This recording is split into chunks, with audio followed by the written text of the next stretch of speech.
जय हिंद फ्रेंड्स। दोस्तों, आज की इस वीडियो में हम पढ़ने वाले हैं कक्षा 9वीं की गणित का प्रश्नावली 6.2 के प्रश्न। ठीक है, तो आइए शुरू करते हैं। हमारे पास पहला प्रश्न दिया गया है, आकृति 6.23 में यदि ए बी समांतर सी डी और सी डी समांतर ई एफ और y अनुपात 7 बराबर 3 अनुपात 7 है तो x का मान ज्ञात कीजिए। ठीक है, दिया क्या है, यहाँ पास जो भी दिया है उसे हम लिख लेते हैं। दिया है, क्या दिया है, पहला दिया है ए बी समांतर सी डी, यानी क्या दिया है, ए बी बराबर सी डी, यानी ये ए बी जो है इस सी डी के समांतर है यानी बराबर है। और क्या है, सी डी समांतर ई एफ, यानी ये सी डी जो है ये ई एफ के समांतर है, यानी सी डी बराबर क्या हो जाएगा, ई एफ। ठीक है, तो यहाँ पास सी डी बराबर ई एफ हो जाएगा। देखिए, और क्या दिया गया है यहाँ पास, y अनुपाते जेड बराबर क्या दिया है, 3:7। अब ज्ञात क्या करना है, x का मान। यहाँ पास हम लिखेंगे ज्ञात करना है, क्या ज्ञात करना है, x का मान। ठीक है, x का मान हमें ज्ञात करना है। तो यहाँ पास आप लोग देखिएगा, देखिए ए बी बराबर सी डी है, ए बी समांतर सी डी है और सी डी समांतर ई एफ है, तो क्या ए बी बराबर ई एफ हो जाएगा, बिल्कुल हो जाएगा। ठीक है, ये इसे हम समीकरण 1 मान लेते हैं और इसे हम समीकरण 2 मान लेते हैं। ठीक है, तो यहाँ पास हम लिखेंगे समीकरण 1 व 2 से। ठीक है, तो यहाँ पास आप लोग यहाँ ही मत मानिए, आप लोग यहाँ लिखिएगा। ठीक है, तो यहाँ पास क्या हो जाएगा, ए बी समांतर सी डी और क्या दिया है, सी डी समांतर ई एफ। ठीक है, ये इसके समांतर, ये इसके समांतर है, इसे समीकरण 1 माना था, इसे हम 2। ठीक है, तो क्या ए बी बराबर ई एफ हो सकता है, यानी कि ए बी बराबर सी डी है, ए बी बराबर सी डी है। ठीक है, और सी डी बराबर ई एफ है, तो क्या ए बी बराबर ई एफ हो सकता है, हाँ बिल्कुल हो सकता है। सी डी के स्थान पर हम ई एफ लिख सकते हैं कि नहीं, बिल्कुल लिख सकते हैं। सी डी के स्थान पर ए बी भी लिख सकते हैं और सी डी के स्थान पर हम ई एफ भी लिख सकते हैं, क्योंकि सी डी बराबर ए बी है और ई एफ बराबर भी ये सी डी है। ठीक है, तो यहाँ पास हम लिखेंगे ये समीकरण 1 व 2 से, तो ए बी बराबर ई एफ, यानी ये ए बी बराबर ई एफ, यानी ये तीनों जो रेखाएं हैं ये एक दूसरे के समांतर हैं। आप लोग ऐसे भी कह सकते हैं, देखिए ए बी बराबर सी डी है और सी डी बराबर ई एफ है, यानी कि जो वस्तुएं एक वस्तु के बराबर हों वे वस्तुएं आपस में बराबर होती है। ये देखिए, जो है ए बी सी डी के बराबर है और ई एफ भी सी डी के बराबर है, तो यानी ये दोनों भी बराबर हो जाएंगे। ठीक है, तो ए बी बराबर ई एफ, यानी कि ए बी समांतर ई एफ भी लिख सकते हैं। ठीक है, तो इतना आप लोगों को समझ में आ गया होगा, मैं उम्मीद करूँगा। और अब आप लोग जो है इस चित्र में देखिए, यहाँ पास देखिए ये सब समांतर रेखाएं हैं, इसमें एक जो अन्य रेखा खींची गई है इसे बोलते हैं हम जो है तिर्यक रेखा। ठीक है, जब तिर्यक रेखा समांतर रेखाओं में खींची जाती है तो उसमें से एकांतर कोण बनते हैं, संगत कोण बनते हैं और शीर्षाभिमुख कोण बनते हैं, और ये जो है बराबर होते हैं, और अंतःसंपूरक कोण भी बनते हैं, और ये सब बराबर होते हैं। ठीक है, तो यहाँ पास क्या दिया है, y अनुपाते 7 जेड बराबर 3:7। देखिए यहाँ पास y है और ये z है, ये दोनों का अनुपात कितना है, 3:7 है। तो ये देखिए, ये एक रेखा है और ये रेखा है, तो इसमें से एक रेखा, दो रेखा आपस में प्रतिच्छेद कर रहे हैं, यानी कि इसके शीर्षाभिमुख कोण बराबर होंगे। शीर्षाभिमुख कोण मैंने आप लोगों को परिचय वाली में वीडियो में बताया था। ठीक है, जब दो रेखाएं आपस में मिलती हैं तो उसके आमने सामने के कोण बराबर होगी, यानी ये कोण y है तो इधर का कोण y भी बराबर होगा, ये कोण बराबर ये कोण और ये कोण बराबर ये कोण, ये कोण y बराबर ये कोण y होगा। ठीक है, तो ये कोण y जो है ये इसका मान, वो इसका नाम कोण y है, तो इसका नाम हम कोण y नहीं लिखेंगे, कोई दूसरा नाम लिख लेंगे, कोण 1 हम लिख लेते हैं जैसे। ठीक है, तो कोण 1 लिख लेते हैं। ठीक है, और हाँ, जब एक तिर्यक रेखा काटती है तो उसमें जो है अंतःसंपूरक कोण बनते हैं, तो ये इतना जो है ये इधर के लंग वाला जो है अंदर में है, ठीक है, तो अंतः संपूरक कोण बन गया, ठीक है। तो यानी 1 प्लस जेड कोण 1 प्लस कोण जेड बराबर क्या हो जाएगा 180 अंश, क्योंकि संपूरक कोण का मान होता है 180 अंश। तो यहाँ पास देखिए y अनुपात जेड है, y अनुपात जेड है, तो इसको 3:7 के बराबर, ठीक है। तो हम मान सकते हैं, माना ये y बराबर 3 है, तो यानी कि y बराबर 3x, y बराबर 3x, और ये z अनुपात 7 है, तो यहाँ पास हम z बराबर क्या मान लेते हैं 7x मान लेते हैं। जब भी अनुपात में ऐसी संख्या दिखाई देती है तो हम लोग मान लेते हैं, ठीक है। तो यह देखिए ये अंतः संपूरक कोण है, यानी कोण 1 प्लस कोण z बराबर कितना हो जाएगा 180 अंश। यहाँ पास हम कारण लिखेंगे अंतः संपूरक कोण, ठीक है, यही हमारा कारण है। तो कोण 1 यानी कोण 1 ये है, यानी कोण y बराबर कोण 1 है, ठीक है। कोण y बराबर क्या है 3x, यानी कोण 1 और कोण y बराबर है, यानी कोण 1 के स्थान पर हम 3x लिख सकते हैं, बिल्कुल लिख सकते हैं, ठीक है। तो यहाँ पास हम लिख सकते हैं 3x प्लस कोण z का मान कितना दिया है 7x, तो यहाँ पर 7x लिख देंगे बराबर के 180 अंश, ठीक है। 7 3 10x हो जाएगा, तो यानी 10x बराबर 180 अंश। ये 10x गुणे में है, तो ये जो है इधर बराबर किधर आएगा तो भाग में आ जाएगा, तो x बराबर 180/10, ठीक है। तो इसे हम काटेंगे तो हमें क्या मिलेगा x बराबर 18, x बराबर हमें 18 प्राप्त होगा, ठीक है। यहाँ पास हमने x का मान जो है माना था, ठीक है, x माना था, तो यानी कि ये कोण y बराबर क्या हो जाएगा 3 गुणे x का मान कितना आया 18, तो यानी 3 गुणे 18, x के स्थान पर 18 लिखेंगे, ठीक है। 18 को 54 अंश का जो है ये हमारा y प्राप्त हुआ, y यानी 54 अंश का प्राप्त हुआ, तो ये कोण 1 भी 54 अंश का होगा। क्यों? क्योंकि ये शीर्षाभिमुख कोण हैं और ये आपस में बराबर होते हैं, ठीक है। अब कोण z बराबर क्या दिया है, कोण z बराबर 7x, तो 7 गुणे x का मान 18 है, तो 18 हो जाएगा। तो 18 सत्ते 100 कितना होता है 8 सत्ते 56 और 7 का नाम 7 7 5 12 126 अंश, 18 सत्ते 126, तो 126 अंश का ये हो जाएगा z, यानी ये कोण z कितना आया 126 अंश। और अब आप लोग देखिएगा यहाँ पास हमें इसका मान भी प्राप्त हो गया, इसका मान भी प्राप्त हो गया। ये देखिए ये समांतर इसके है, ए बी समांतर ई एफ के है। यहाँ पास हमने अभी सिद्ध करके बताया कैसे आया, ए बी समांतर ई एफ के है, ठीक है, ए बी समांतर ई एफ के, ये समांतर इसके है, तो इसमें एक तिर्यक रेखा ये काट रही है, तो इसके एकांतर कोण बराबर होते हैं। एकांतर कोण क्या होते हैं, देखिए इस रेखा के एक तरफ ये कोण और इस तरफ इस रेखा के एक कोण इधर वाला, ये वाला और ये वाले, ये एकांतर कोण होते हैं, ठीक है। इधर का मुंह बगारे और इधर का विपरीत दिशा में, ठीक है।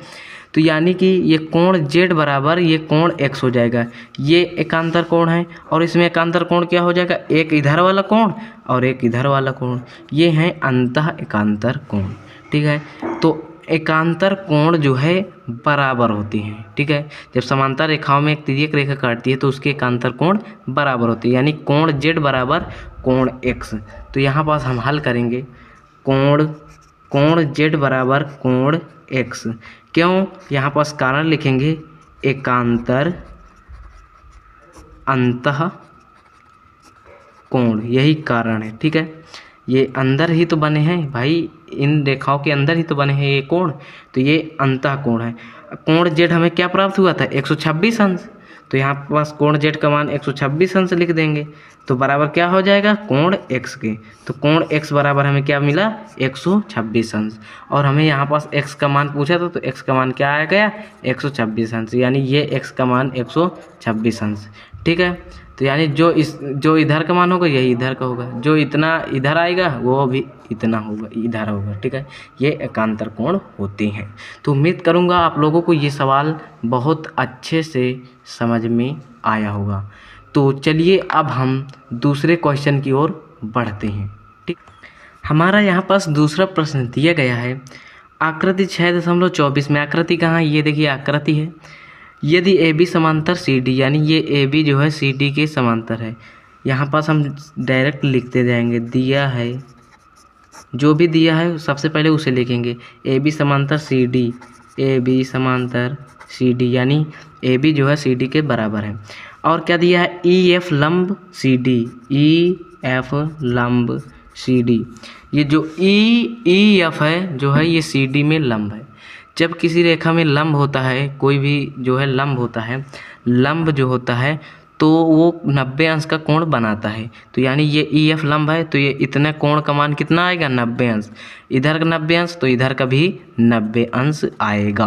क्यों आएगा, आप लोग अगर ये कह रहे हैं क्यों आएगा, तो देखिए ये एक सीधी रेखा है, सीधी रेखा का मान 180 अंश होता है। तो अगर 180 अंश से 90 अंश घटाएंगे तो 90 अंश ही ना आएगा। तो यहाँ पास इतना कोण जो बचेगा वो 90 अंश ही आएगा। ठीक है, तो यानी ई एफ लंब सी डी। और क्या दिया है, कोण जी ई डी बराबर 126 अंश।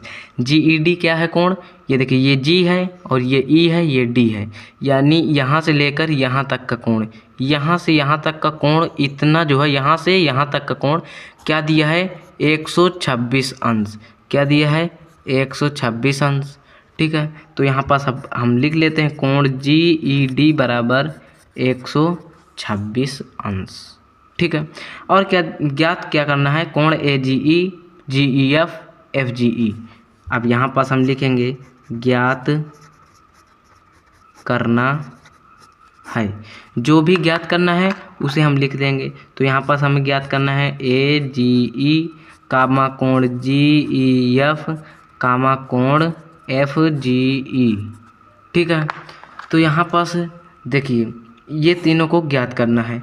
तो अब हम यहाँ पास हल करेंगे, तो यहाँ पास लिखेंगे उपपत्ति। आप लोग ये मत कह देना कि उपपत्ति क्यों लिखे, हल भी तो लिख सकते हैं भाई। हल जो है कब लिखते हैं, जब मान निकालते हैं तो हल निकालते हैं। उपपत्ति यानी कि रेखा गणित में जब सिद्ध विद्ध करना होता है तो हम उपपत्ति लिखते हैं। ठीक है, ये चीज़ भी आप लोग डाउट मत रखना। ठीक है, तो यहाँ पास देखिए जी ई डी बराबर 126 अंश है। अगर भैया ये इतना जो है इतना ये एक जैसे इतना जो है एक रोटी है, समझ लीजिए आपकी भाषा में। अगर इस रोटी में इधर वाली रोटी इतना जो है इतनी रोटी को हम हटा दें, इतना हटा दें तो हमें यह रोटी प्राप्त होगी। आप लोग भली भांति जानते हैं, अगर ये रोटी को हटा दें तो ये रोटी हमें पता हो जाएगी। तो सेम चीज़ इसमें भी करना है। यहाँ पास हमें ये पूरे जो है ये कोण का मान 126 अंश दिया गया है और इतना कोण का मान 90 अंश दिया गया है। यानी कि 126 में से अगर 90 अंश घटा देंगे, इतना इधर वाला घटा देंगे तो हमें भैया यही ना प्राप्त होगा, यही तो प्राप्त होगा ना, ये इतना कोण प्राप्त होगा भाई। इधर का मैंने बताया, इधर की रोटी हटा लेंगे तो यही ना प्राप्त होगा, तो यही प्राप्त होगा। तो हम लिख सकते हैं कोण जी ई डी बराबर 126 अंश, कोण जी ई डी बराबर 126 अंश। ये देखिए दिया है ना, ये देखिए यहाँ से दिया है, इसीलिए यहाँ से लिए हैं, दिया है। आप जी ई डी को क्या लिख सकते हैं, जी ई डी में जो है देखिए एक कोण ये भी बना है, तो आप जी ई डी को लिख सकते हैं जी ई एफ धन कोण एफ ई डी। इन दोनों को जोड़ के जो 126 अंश प्राप्त हुआ। तो यहाँ पास हम लिखेंगे कोण जी ई डी धन कोण एफ ई डी बराबर कितना दिया है, 126 अंश। ठीक है, तो कोण जी ई डी कितना दिया है, जी ई डी यानी यहाँ पास जी ई एफ होना चाहिए, जी ई एफ। ठीक है, ये जी ई एफ धन कोण एफ ई डी इतना कोण। ठीक है, सॉरी यहाँ पास मैंने गलत लिख दिया था, एफ होना चाहिए। ठीक है, जी ई एफ। तो जी ई एफ का मान हमें नहीं पता तो हम लिख देंगे कोण जी ई एफ धन एफ ई डी का मान हमें पता है 90 अंश, तो 90 अंश लिख देंगे बराबर 126 अंश के। तो कोण जी ई एफ बराबर 126 अंश। ये इधर प्लस है तो इधर बराबर के इधर आएगा तो माइनस से आ जाएगा, माइनस का 90 अंश। यानी कोण जी ई एफ बराबर 126 में से 90 गए तो 6 में से 0 गए 6 और 12 में से 9 गए 3।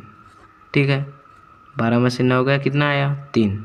तो यानी 36 अंश आया, हमें पहला मान प्राप्त हुआ। यहाँ पास हम लिखेंगे first answer. First answer GEF का मान, इसका मान कितना आया, GEF इसका मान आया 36 अंश, यानी कि इतना जो है 36 अंश आया। इतना कोण 36 अंश, इतना कोण 90 अंश, तब जाके ये दोनों पूरा मिल गया तो FED बना, वो GED बना जो है 126 अंश के बराबर है। ठीक है, आप लोगों को इतना तो समझ में आया होगा। ठीक है, अब हमें क्या प्राप्त करना है, AGE क्या है, ये देखिए AGE, और क्या प्राप्त करना है, FGE। ठीक है, ये FGE प्राप्त करना है और AGE, यानी ये कोण प्राप्त करना है और हमें ये कोण प्राप्त करना है। ठीक है, तो देखिए इसको हम कई जो है 2 प्रकार से हम प्राप्त कर सकते हैं। पहले प्रकार से देखिए जो समांतर रेखा हैं और इसमें ये तिर्यक रेखा है। ठीक है, इसको आगे आप बढ़ा भी सकते हैं। ठीक है, तिर्यक रेखा है तो तिर्यक रेखा के जो अंतः संपूरक कोण बनते हैं, ये इतना पूरा बनेगा, इतना इधर का और इतना इधर का। ठीक है, ये अंतः संपूरक हो जाएगा, ये अंतः संपूरक ये पूरा हो जाएगा। ठीक है, तो अंतः संपूरक कोण का मान होता है 180 अंश। अगर हम 180 अंश से 126 अंश घटा दें तो इतना मान प्राप्त हो जाएगा। ठीक है, तो हम यही विधि से हल करते हैं। तो यहाँ पास क्या हो जाएगा, अगर हम भैया ये इतना अंतः संपूरक, पहले हम लिख सकते हैं AB समांतर CD, या देखिए दिया गया है CD। ठीक है, तो इसलिए यहाँ पास हम लिखेंगे इसलिए AB समांतर CD, इसलिए कि यहाँ पास क्या हो जाएगा, ये इतना अंतः संपूरक कोण हो जाएगा। ठीक है, कोण यहाँ पास क्या हो जाएगा, कोण FGE धन कोण, ये देखिए FGE इतना कोण और क्या हो जाएगा GED धन कोण GED बराबर क्या हो जाएगा 180 अंश के बराबर। यहाँ पास हम कारण लिखेंगे तो कारण हम लिख देंगे अंतः संपूरक कोण। ठीक है, यही हो जाएगा FGE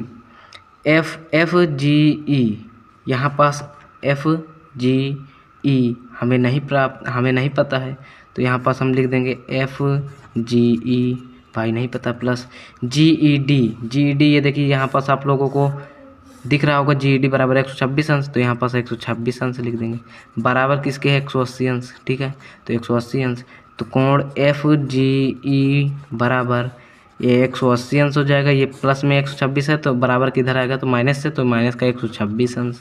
कोण FGE बराबर 180 में से 126 घटाइएगा तो कितना आ जाएगा, 10 में से 6 घटे 4। ठीक है, और 8 ये हो जाएगा 7 में से 2 घटे 5। ठीक है, तो 54 अंश। यहाँ पास हमें क्या प्राप्त हुआ, कोण FGE ये कोण कितना आया 54 अंश, ओनली 54 अंश, ये आया हमें 54 अंश, यानी कि ये कोण कितना बना 54 अंश। ठीक है, तो अब जो है, अब हम क्या बचा AGE यानी ये कोण प्राप्त करना है। इसको हम 2 विधि से हल कर सकते हैं। कैसे, देखिए ये एक सीधी रेखा है। ठीक है, ये एक सीधी रेखा है, सीधी रेखा में एक कोण बना है। ठीक है, 2 कोण बने, एक कोण ये, एक कोण ये, तो ये 2 कोण जो बने हैं इसे रैखिक युग्म कहते हैं। ये सीधी रेखा का मान 180 अंश होता है। अगर 180 अंश से हम ये कोण को घटा देंगे तो यही कोण ना पर हमें मिलेगा, 180 अंश से 54 अंश घटा देंगे तो हमें ये कोण प्राप्त होगा। और एक विधि से और हम हल कर सकते हैं, ये देखिए ये AB समांतर CD है। ठीक है, और तिर्यक रेखा GE लिखा है। ठीक है, AB समांतर CD है और तिर्यक रेखा इसमें क्या है GE, ये एक तिर्यक रेखा है, तिर्यक रेखा ही ना। जब तिर्यक रेखा जो है समांतर रेखाओं को काटती है तो उसके एकांतर कोण बराबर होते हैं। इसमें एकांतर कोण क्या हो जाएगा, ये कोण बराबर ये इतना कोण और ये इतना कोण बराबर ये इतना कोण। ठीक है, तो इतना कोण कितना दिया है 126 अंश के बराबर है, तो कोण AGE इतना कोण भी 126 अंश के बराबर होगा। क्यों, क्योंकि ये एकांतर कोण है, ये बराबर होगा, ये बराबर, ये 54 अंश है तो ये भी एक 54 अंश प्राप्त होगा। ठीक है, तो यहाँ पास अब हम लिखेंगे कोण AGE बराबर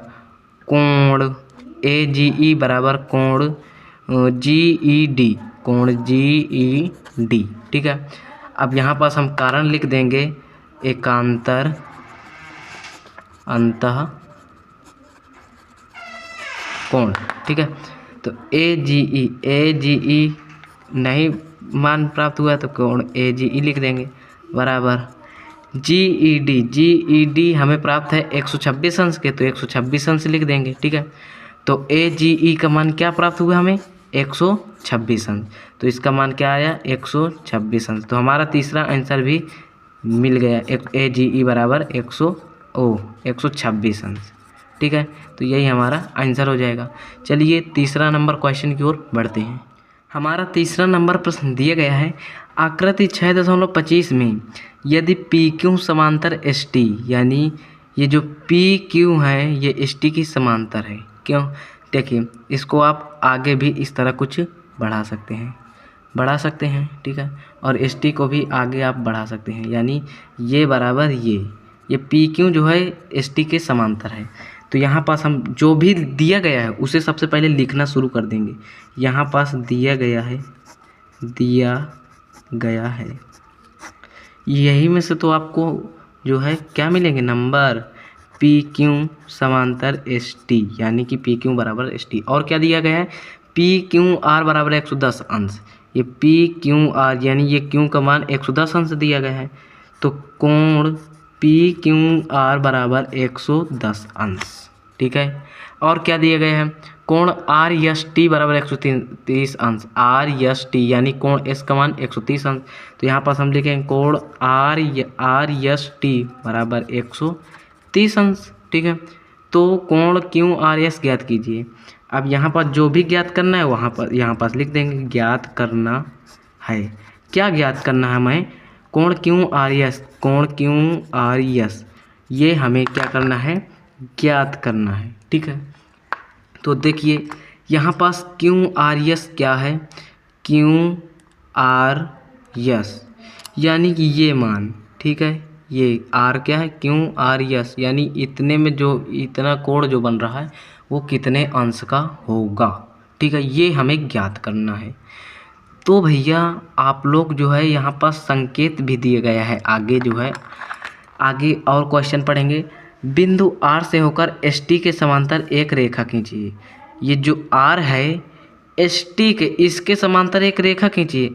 तो यहाँ पास हम इसके समांतर एक रेखा खींचेंगे, ये कुछ इस प्रकार से खींचेंगे कुछ। अब इसका नाम कुछ दे देते हैं, इसका नाम A दे देते हैं, इसका नाम B दे देते हैं, ठीक है। ये समांतर ये है। तो यहाँ पास और क्या दिया गया है, ST समांतर क्या दिया गया है, AB। यहाँ पास हम लिख देंगे रचना, ठीक है। रचना हमने की है ना, तो रचना क्या की है, ST समांतर AB एक रेखा खींचा है, ठीक है। तो यानी ये समांतर ये है, ठीक है, और ये इसके समांतर है, यानी कि ये तीनों एक दूसरे के समानांतर हैं, ठीक है। तो भैया अब हमें क्या करना है, देखिए ये हमें ज्ञात क्या करना है, कोण QRS। देखिए ये समांतर रेखा है और कोण ये एक समांतर रेखा है, और ये एक तिर्यक रेखा हो जाएगी भाई। दो समांतर रेखाओं को, जब एक समांतर रेखाओं को एक कोई अन्य रेखा बीच से काटेगी तो वो तिर्यक रेखा ही ना होगी, तो ये तिर्यक रेखा है। तो तिर्यक रेखा जब काटती है समांतर रेखाओं को तो भैया इसके अंतः कोण बनते हैं, अंतः संपूरक कोण बनते हैं। तो ये इधर के जो है, इधर के जो कोण होंगे, ये कोण और ये कोण, ये अंतः संपूरक कोण है, ठीक है। और अंतः संपूरक कोण कितने अंश का होता है, 180 अंश के बराबर होता है। यानी कि यहाँ पास हम लिख देंगे उपपत्ति यानी हल। उपपत्ति हम क्या लिखेंगे, कोण TSR या RST लिखते हैं, ठीक है। RST प्लस कोण SRB बराबर क्या हो जाएगा, 180 अंश। अब हमें यहाँ पास कारण लिखना होगा, तो यहाँ पास हम कोण जो है कोष्टक में लिख देंगे अंतः संपूरक कोण। अंतः संपूरक कोण ही ना होंगे, ठीक है। ये अंतः संपूरक कोण होंगे। तो कोण आर एस टी यानी कि नहीं कितना दिया है कोण आर एस टी, ये देखिए आर एस टी 130 अंश, तो यानी कि 130 अंश धन एस आर बी यानी इसका मान पता नहीं कितना है, तो यहाँ पास हम लिख देंगे कोण एस आर बी बराबर 180 अंश के। तो कोण एस आर बी बराबर 180 अंश, ये 130 अंश प्लस में है, इधर प्लस का चिन्ह है, ठीक है। तो बराबर किधर आएंगे तो ये माइनस में हो जाएगा, तो माइनस का 130 अंश, ठीक है।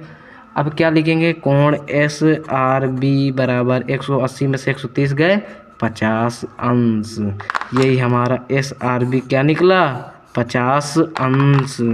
एस आर बी यानी ये इतना कोण जो है 50 अंश निकला, और ये एक सीधी रेखा है, ठीक है, और सीधी रेखा का मान 180 अंश होता है, ठीक है। अगर हमें ये कोण भी मिल जाए और ये कोण मिला है तो इन दोनों कोणों को जो है अगर 180 अंश से घटा देंगे तो हमें यही कोण न मिलेगा भैया। यहाँ पास आप लोग एग्जाम्पल से समझिए, नहीं ऐसे नहीं समझ पाएंगे। जैसे कि हमारे पास ये एक रोटी है, ठीक है, अगर ये रोटी का मान 4 है, ठीक है, ये रोटी का मान 4 है, 4 रुपये मान लीजिए, कुछ भी मान लीजिए, ये 3 खंड है, ठीक है, 4 खंड मान लेते हैं, इसका मान 1 रुपया, इसका मान 1 रुपया, इसका मान 1 रुपया, इसका मान भी 1 रुपया, ठीक है। अगर हमें इसका मान प्राप्त हो जाए, इसका मान प्राप्त हो जाए, ठीक है, इसका मान और इसका मान प्राप्त हो जाए यानी 1 यानी 2 रुपये, और इस पूरी रोटी का मान कितना है 4 रुपये, तो अगर 4 रुपये से हम 2 रुपये घटा देंगे तो इन दोनों को 2 रुपये हमें प्राप्त होगा कि नहीं, इतना मान प्राप्त होगा कि नहीं, 2 रुपये इसका आ जाएगा। तो इसी तरह आपको भी मैंने बताया कि एक सीधी रेखा है, वो एक सीधी रेखा का मान 180 अंश होता है। अगर 180 अंश यानी पूरक इतना कोण 180 अंश है, इसको हटा दें तो इसको यही तो मान बचेगा ना। तो अब हम इधर का कोण निकालेंगे, तो इधर का कोण हम कैसे निकालेंगे, देखिए ये समांतर इसके है, पी क्यू समांतर है ए बी के, तो यानी कि यहाँ पास भी ये देखिए ये समांतर है इसके, तो यहाँ पास एक सीधी रेखा खींची गई इधर से, तो ये भी एक वो तिर्यक रेखा होगी, और तिर्यक रेखा जब काटती है समांतर रेखाओं को तो उसके जो है क्या बनते हैं अंतः संपूरक कोण, ये जो है अंतः संपूरक कोण हो जाएंगे। तो यहाँ पास हम लिख देंगे पी क्यू समांतर क्या दिया है ए बी, ठीक है, पी क्यू समांतर ए बी, ठीक है। तो पी क्यू समांतर ए बी है, तो कोण पी क्यू आर धन कोण क्यू आर ए यानी इतना मान, कोण क्यू आर ए बराबर कितना हो जाएगा 180 अंश। अगर कारण लिखने को आए तो बोल देना अंतः संपूरक कोण, ठीक है। तो कोण पी क्यू आर का मान कितना है 110 अंश, तो 110 अंश लिख देना, प्लस क्यू आर ए हमें पता नहीं है, तो क्यू आर ए बराबर 180 अंश, ठीक है। तो कोण क्यू आर ए बराबर 180 अंश, ये 110 प्लस में है तो इधर लाएंगे तो 110 किस में आ जाएगा माइनस में आ जाएगा मेरे भाई, ठीक है। तो कोण क्यू आर ए बराबर 180 में से 110 घटाइए, 10 में से 0 गए 0, 8 में से 1 गए 7 और 1 में से 1 गया 0 यानी कि 70 अंश। कोण क्यू आर ए ये कितना हमें प्राप्त हुआ, क्यू आर ए यानी इतना मान हमें प्राप्त हुआ 70 अंश, ठीक है। भाई अगर आप लोग ऐसे करेंगे तुरंत माइंड में कर लेंगे, 180 में से 110 घटा दीजिए 70 अंश आ जाएगा, 180 में से 130 घटा दीजिए 50 अंश आएगा, पर भैया लिखने के लिए इतना लिखना पड़ता है, ठीक है। वही चीज़ है कि खोदा पहाड़ निकली चूहिया वाला हाल है, ठीक है। अब ये इस पूरे कोण का मान होता है 180 अंश, अगर 180 अंश से इन दोनों कोणों को घटा दें तो ये कोण हमें प्राप्त होगा। अभी मैंने आपको बताया कैसे प्राप्त होगा, रोटी वाला एग्जाम्पल दिया है, ठीक है। तो यहाँ पास अब हम लिखेंगे कोण ये ए आर बी, ये ए आर बी हो जाएगा, कोण ए आर बी बराबर 180 अंश के, ठीक है। यहाँ पास हम लिखेंगे ऋजु कोण, ठीक है, ऋजु कोण जो एक से सरल रेखा होती है उसे हम ऋजु कोण बोलते हैं या सरल कोण बोलते हैं। इसका मान 180 अंश होता है। तो ARB में कितने कोण बने गए हैं, एक कोण ये है इतना, और ये कोण ये है, और एक कोण ये है। इन तीनों को जोड़ देंगे तो ARB के बराबर हो जाएगा। तो हम यहाँ पास लिख देते हैं कोण ARQ, ARB में को लिखेंगे कोण ARQ यानी इतना कोण, और QRS धन कोण QRS, और क्या हो जाएगा SRT वो SRB यानी इतना कोण, धन कोण SRB बराबर 180 अंश। अगर हम इन तीनों को जोड़ेंगे तो हमें ARB प्राप्त होगा। ARB में जो ये जो है ये रैखिक युग्म है, ठीक है। यहाँ पास आप लिख भी सकते हैं। रैखिक युग्म का मतलब ये है कि एक सरल रेखा में जितने कोण बने होते हैं उन्हें रैखिक में वो कहते हैं। यहाँ पास आप लिख सकते हैं रैखिक युग्म, ठीक है। तो कोण ARQ यानी इतना कोण का मान 70 अंश दिया है, तो यहाँ पास लिखिए 70 अंश, धन QRS अरे मेरे चलवा यही का तो निकालना है, तो यहाँ पास हम लिखेंगे कोण QRS प्लस SRB यानी कि ये इतना मान, SRB का मान कितना है 50 अंश, अभी हमने निकाल कर दिखाया, ठीक है। 50 अंश बराबर 180 अंश, तो 7 5 12 यानी 120 अंश। कोण QRS प्लस 120 अंश बराबर क्या हो जाएगा 180 अंश, ठीक है। तो कोण QRS बराबर 180 अंश, ये प्लस में 120 है तो इधर आएगा तो माइनस का 120 हो जाएगा। कोण QRS बराबर 180 में से 120 गए 60 अंश, ठीक है। तो दोस्तों आप लोगों को QRS कितना आया 60 अंश। आप लोग जो है एकदम पहले माइंड में कर सकते थे कि 180 में से इन दो कोणों को घटा दे, 7 5 12 यानी 120 अंश है, 180 में से 120 घटा देंगे तो 60 अंश आ जाएगा। माइंड में तो आप लोग बहुत जल्दी कर लेंगे, ये मैं आपको समझता हूँ, ठीक है, क्योंकि आप लोगों को कैलकुलेशन तेज है, ठीक है। तो एक 60 अंश आ जाएगा, पर हमें इतना लिखना पड़ता है। आप लोग इसे जो है अगर आप लोगों को समझ में आता है तो आप लोग इन्हें जो इन सवालों को रिपीट ज़रूर करिएगा, ठीक है। तभी आप लोगों को सवाल जो है माइंड में भरा रहेगा, नहीं तो भूल जाएगा, ठीक है। और तो यहाँ पास आप लोगों की जो है 3 प्रश्न करा दिए हैं, ठीक है। ये वीडियो काफ़ी लंबी बन रही है, इसलिए ये जो एक चौथा नंबर और 5वां नंबर जो प्रश्न है इनको हम पार्ट 2 में करेंगे, ठीक है। तो मिलते हैं नेक्स्ट वीडियो में। अगर आप नए स्टूडेंट हो तो चैनल को सब्सक्राइब करके वीडियो को लाइक करके आप लोग भी इस चैनल में जुड़ जाइए और अपनी 9th की जो है पढ़ाई को जारी कर दीजिए। मेरे भाई आप लोग भी अपने मम्मी पापा का नाम रोशन कीजिए। तो चलिए मिलते हैं नेक्स्ट वीडियो में, तब तक के लिए जय हिंद।